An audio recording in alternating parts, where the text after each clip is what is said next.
एक महिला भक्त वृंदावन से बिहारी जी को अपने घर ले आए और तभी बाहर गोलू घर के अंदर आया और माँ से पूछता है, माँ यह कौन है? तो मैया ने बोला, यह भगवान है और ये है ही हमारे मालिक हैं। अब तो घर में जब भी कोई भी चीज़ बनती तो सबसे पहले बिहारी जी को भोग लगता। पहले यह सब चीज़ें गोलू को सबसे पहले मिलती थी। इससे गोलू बहुत चिढ़ने और मन ही मन ठाकुर जी को कोसने लगा। एक दिन गोलू की माँ काम पर जाते समय बोली, गोलू यमुना जी से मटके में जल भर कर लाना। जब गोलू पानी भरने के लिए जाने लगा तो जाते जाते बिहारी जी को कहने लगा, खाने के लिए तो सबसे पहले तैयार रहते हो, लेकिन काम तो मुझे ही करना पड़ता है। अगर यहाँ रहना है तो काम करो। यह कहकर गोलू यमुना जी से जल भरने के लिए चला गया। गोलू जब यमुना जी में जल भरने गया तो देखा यमुना जी के अंदर बिहारी जी विराजमान है और कह रहे हैं, ला गोलू घड़ा हम भर देते हैं।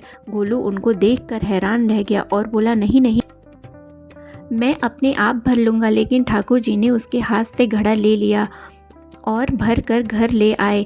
गोलू घर आकर डर रहा था कि अगर माँ को पता लगा कि मैंने ठाकुर जी से काम कराया है तो माँ आज पक्की पिटाई लगाएगी। माँ ने घर आकर बिहारी जी को गीले कपड़े देखा तो एकदम हैरान रह गई और कहने लगी कि गोलू यह ज़रूर तेरी शरारत है, तूने इन पर जल डाला है। गोलू ने अपनी माँ को समझाने का बहुत ही प्रयास किया, लेकिन माँ ने उसको डांट कराकर चुप करा दिया और ठाकुर जी के भीगे हुए वस्त्रों को बदलने लगी। अगले दिन जब माँ ने गोलू को अनाज पिसवाने का काम दिया तो बिहारी जी फिर अनाज का कनस्तर लेकर चले गए और माँ को ठाकुर जी के वस्त्रों के ऊपर सूखा आटा पड़ा मिला तो माँ फिर गोलू को डांटा कि तुझे पता नहीं है कि यह हमारे भगवान है और तू भगवान के साथ शरारत करता है। आज तूने फिर इनके ऊपर आटा फेंका है। तो गोलू शपथ लेकर कहने लगा, नहीं माँ, मैंने कोई शरारत नहीं करी है। यह तो मेरे हाथ से गेहूँ का कनस्तर लेकर खुद पिसवा कर आए हैं। गोलू की माँ आज बहुत ही गुस्सा हुई। अगले दिन फिर माँ बोली, आज तुम्हारे बाबा बाहर गांव से वापस लौट आएंगे, बस आज का ही काम है। तुम जंगल से थोड़ी लकड़ियां ले आओ। गोलू फिर डर गया, कहीं ठाकुर जी फिर मेरे पीछे ना आ जाएं। गोलू ने माँ को बोला कि मैं चला जाऊंगा, लेकिन बिहारी जी को समझा लो, वह मेरे पीछे ना आए। उसकी माँ हंसकर बोली, हाँ हाँ समझा दूंगी, तुम जाओ तो सही। गोलू जल्दी जल्दी लकड़ियां लेने जंगल में चला गया और माँ काम पर चली गई।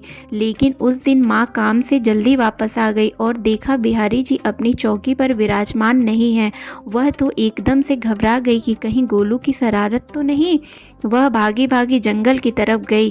तभी उसने देखा कि गोलू के साथ एक इंसान लकड़ी को लेकर आ रहा है। गोलू की माँ यह देखकर हैरान रह गई, यह तो बिहारी जी हैं। यह क्या हमारे भगवान हमारा काम कर रहे हैं? इसका अर्थ गोलू ठीक कह रहा था। वह जल्दी जल्दी भागकर ठाकुर जी के पास गई और लकड़ियां उनके हाथ से लेते हुए उसने चरणों में गिरकर रोती हुई बोली, हे बिहारी जी, यह आप क्या कर रहे हैं? मुझ गरीब का काम क्यों कर रहे हैं? ठाकुर जी मुस्कुराते हुए बोले, हमें तो तेरे बेटे पर बहुत ही प्यार आता है। सब लोग हमें भगवान समझते हैं, लेकिन एक तेरा बेटा ही है जो हमको अपना मानता है। अपना मानकर वह हमें डांट देता है, हमारे साथ गुस्सा भी होता है, और जो हमें एक बार अपना मानता है तो हम उसके मान के लिए उसके ही हो जाते हैं।